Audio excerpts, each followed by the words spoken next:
Hi, I'm Dustin Abbott, and I'm here for part 2 of my Sony A9 review, about 2.5 years into its development cycle.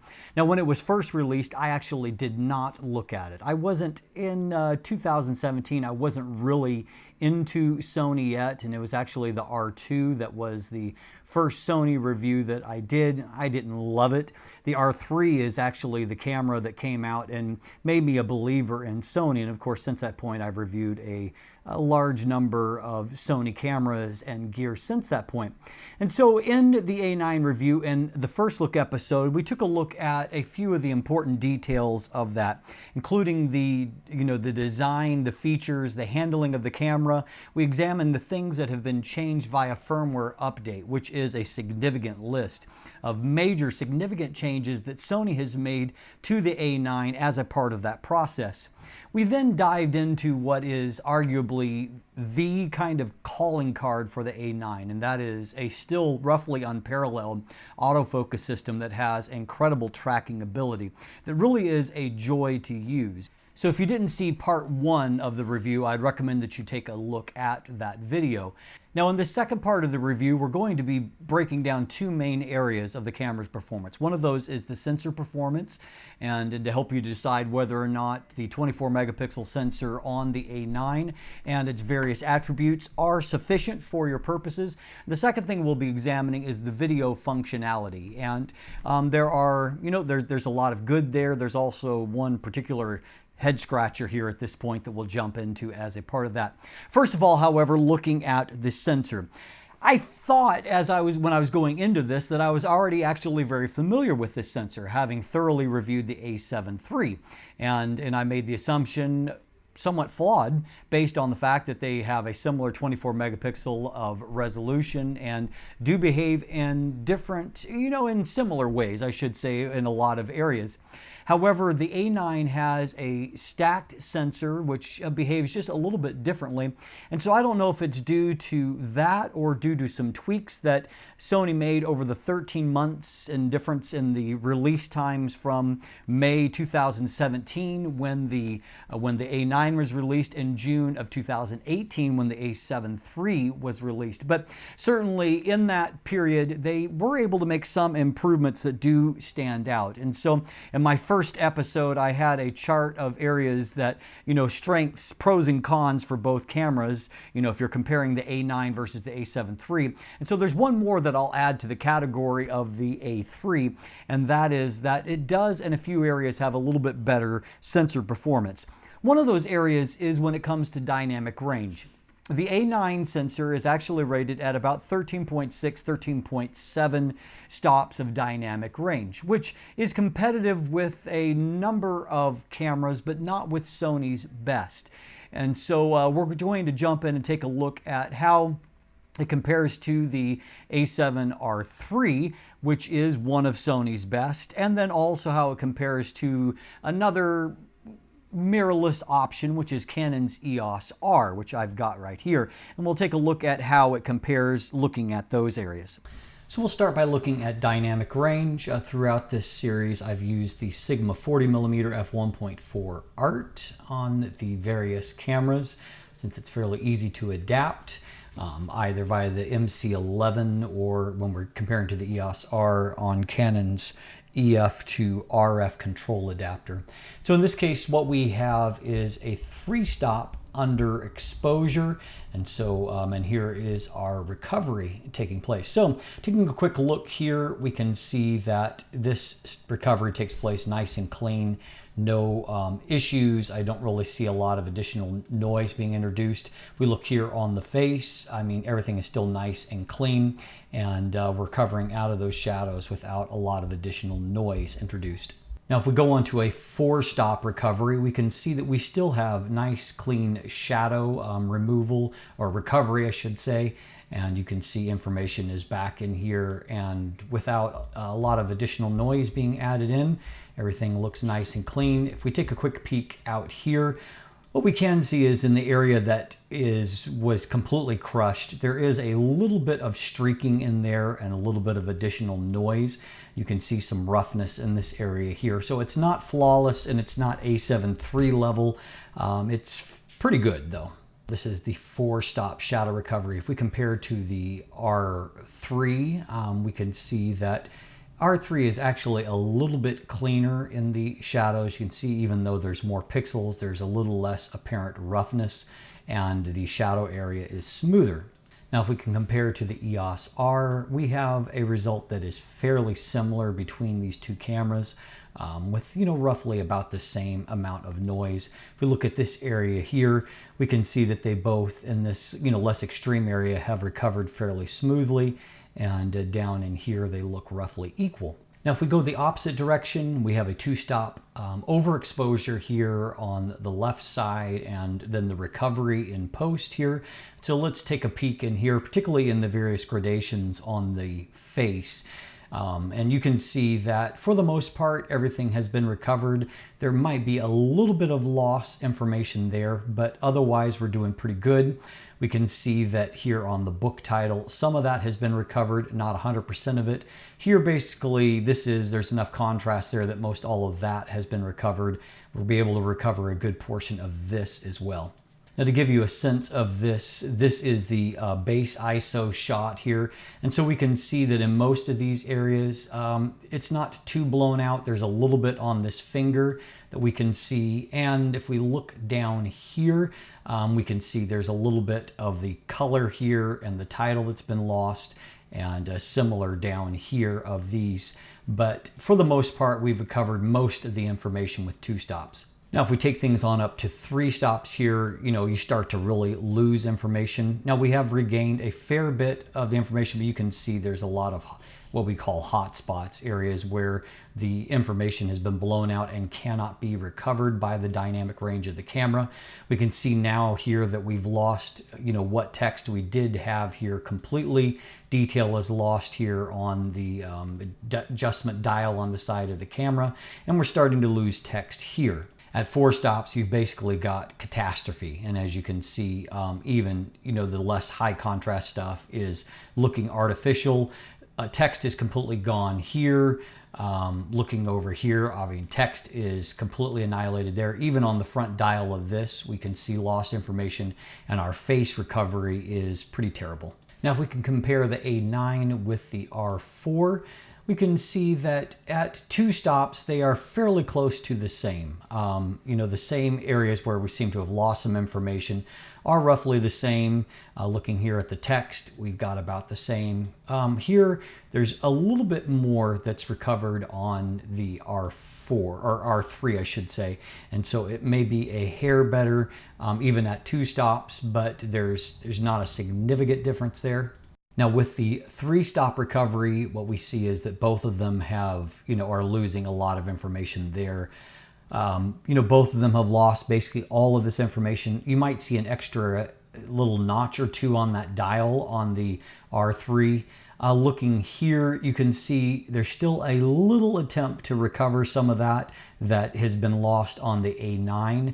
And down here on this text, it is ever so slightly more convincing on the R3. So you can start to see the difference in that basically stop difference of rating. It's not significant, but there are mild signs of improvement. Now, if we can compare to the EOS R, what we find is that here we have got, pretty close to the same as far as in the face, maybe even a little bit more lost on the EOS R. I would say on the front facade of this is by the 3-stop recovery, you've got a little bit extra loss of information. Looking at the text here, however, we can see there is a mild improvement here for the A9 compared to the EOS R. And so a little bit better dynamic range than what the Canon EOS R has, but definitely not what Sony's best newer sensors are at. So as you can see, you can definitely see a few areas where the A9 lags behind the A7R3. It's not like that difference is massive, but there are going to be situations, I would suspect, for example, when you're trying to recover skies, be an example, and you'll have just a little bit less latitude than you would with either the A7R3 or R4 or the A7 III. The A9 is just a little bit behind those. Now, another area that we'll take a look at is when it comes to the high ISO performance. This is an area where the A9 in a lot of ways holds its own quite well, but when it comes to comparison to, say, the A7 III, there are some areas where it doesn't quite match as well. Now, if we begin to look at high ISO performance, this is 25,600. We'll compare the A9 and the R4. And so first looking out in like the shadow area, you can see the A9 has retained a little bit more contrast out there and is ever so slightly smoother in terms of the roughness of the noise pattern. And so you can see that carry on down here. It's not a huge difference when the R4 is sampled down or down sampled to the same resolution as the A9, but you do see a ever so slight improvement with the A9 versus the R4. One of the bigger areas is you see that color fidelity stays very good, whereas the R4, you can see a bit of a green tint that's coming into the image. Now, the Canon A7R3 is a really great contender here, and so now jumping up to ISO 32,000, you can see that, noise after downsampling the R3, that the noise roughness is essentially equal between the two cameras. Out here, however, I think there's a little bit more of, kind of hotter type pixels that show up a little bit more, a little bit smoother inky blackness on the R3 by comparison. The roughness, as I said, is a little bit, it's roughly the same. One minor advantage is that we're going to see the A9, once again, it really does a great job of keeping its color fidelity. You'll see just little patches of kind of a green that have come into the R3's image that aren't there on the A9. Now, if we can compare to the EOS R and the A9, one thing we'll notice is that the Sony sensor does a better job of retaining a, natural contrast to the image compared to the Canon. The Canon has a little bit of a washed out feel to it. Noise roughness is a little bit more obvious because of that. It's like the shadows are not as black as what they should be, so the noise is more apparent in more places in the image.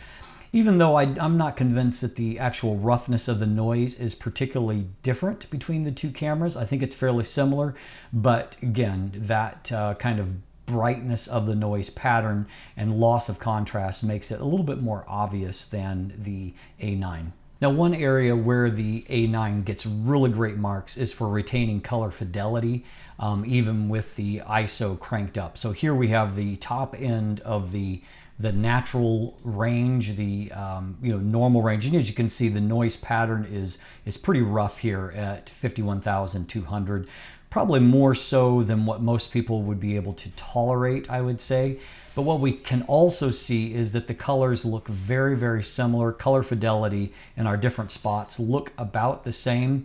And so, in these kind of areas where we have, quote unquote skin tones here on this, we can see that, it's a fairly film-like pattern. And because there isn't any kind of discoloration, it doesn't look too bad. And the actual areas that should be inky, though, I find that the hot or bright pixels really, kind of draw your eye to that and are a little bit ugly looking.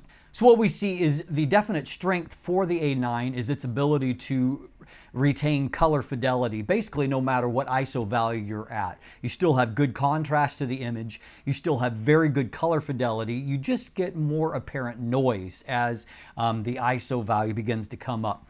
Over most of the range where most people are going to be shooting, the A9 is going to be fantastic. And of course, that's really, really important with a sports-oriented camera because not only are you often shooting in less than ideal lighting conditions, but because you're trying to stop action, you are also forced to shoot at much higher shutter speeds than what you might if you were just shooting portraits or an event or something like that. And typically those that are trying to stop action, are looking at least 1/500th of a second shutter speed, which means that often the ISO values are going to go up. byproduct of that is it's great news that the A9 performs well when it comes to higher ISOs. It just lags a little bit behind the A7 III and even the R3 when it comes to just the roughness of the noise in the shadows, which is a little bit more apparent than what it is on those cameras.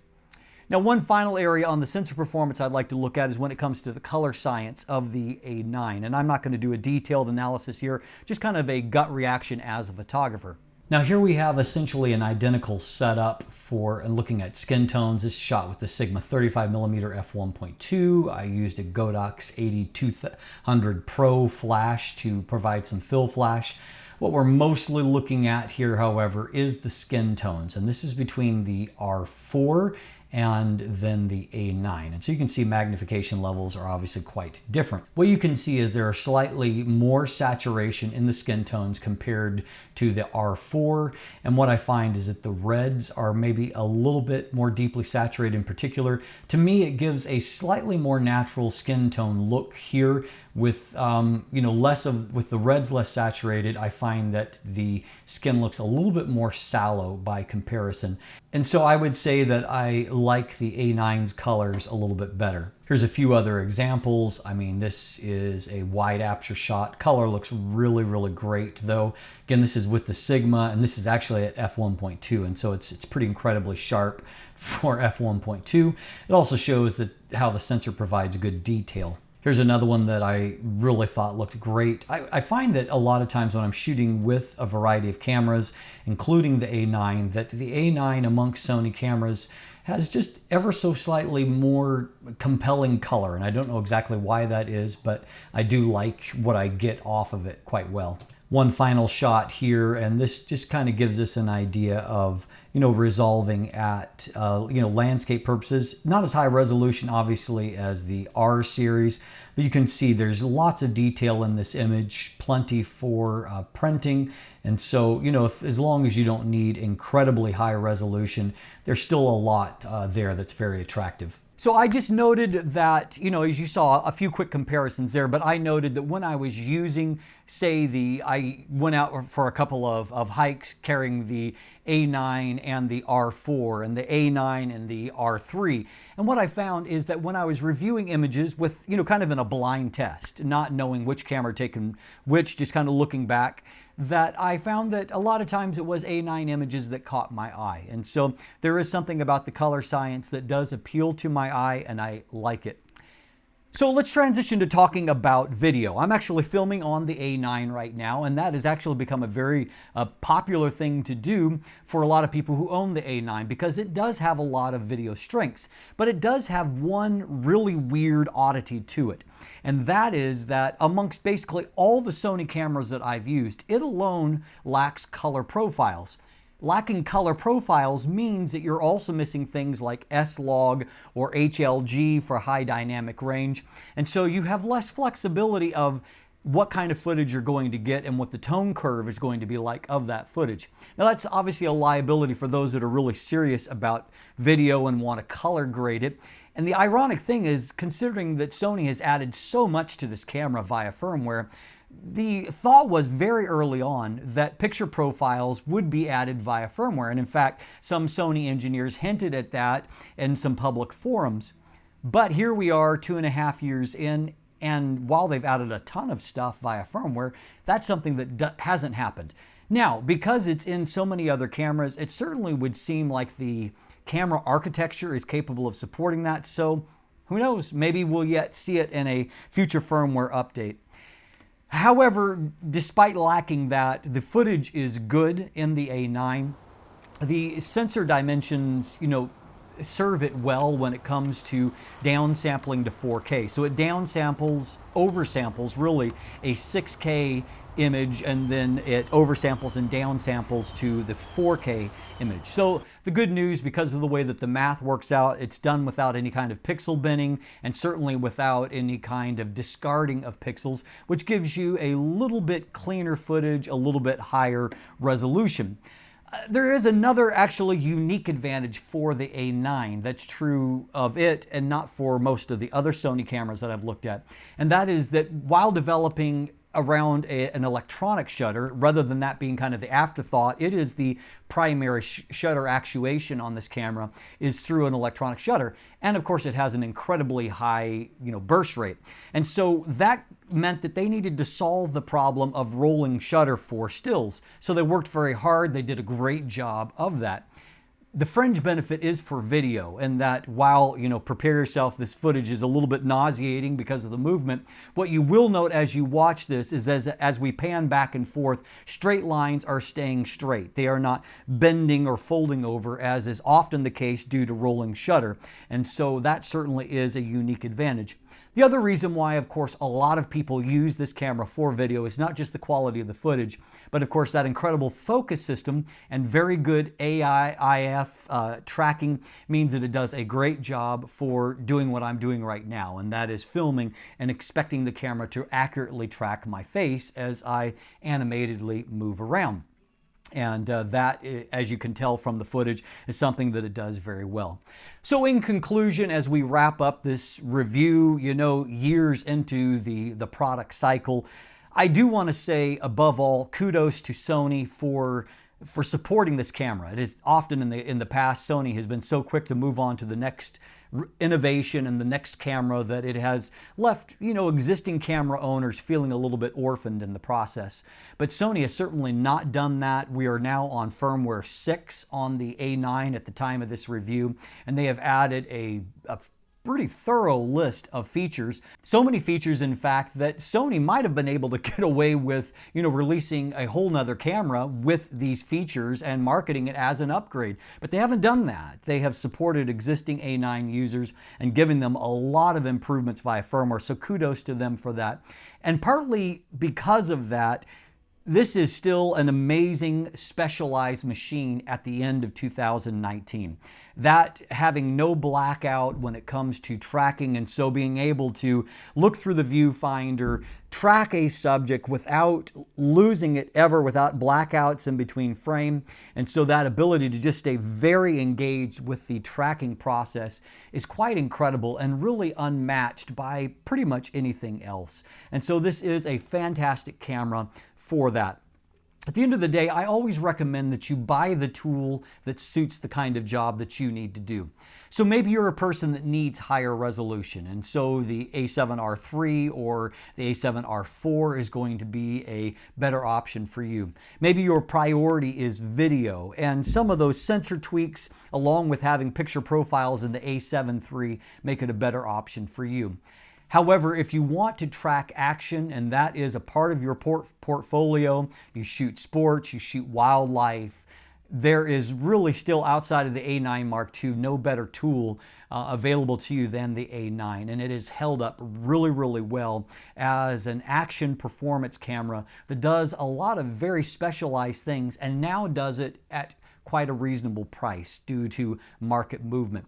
And as you've seen, the A9 II, while it does have some very real upgrades, very few of those are actually revolutionary upgrades. It's more of an evolutionary upgrade. And so I think it leaves a lot of people comfortable either sticking with the A9 or maybe like myself jumping in and grabbing one at this point in the development cycle. Either way, I hope this helps you. If you'll look in the description down below, I do have a linkage to a thorough text review, lots of image samples, lots of comparisons as a part of that, so I recommend you take a look at that. There's also linkage there to an image gallery if you want to look at photos that I've taken with a variety of both native and adapted lenses. And beyond that, there are buying links if you'd like to purchase one for yourself. Also linkage to follow me on social media or to become a patron, to sign up for my newsletter. And if you haven't already, please click that subscribe button right here on YouTube. Thanks for watching. Have a great day.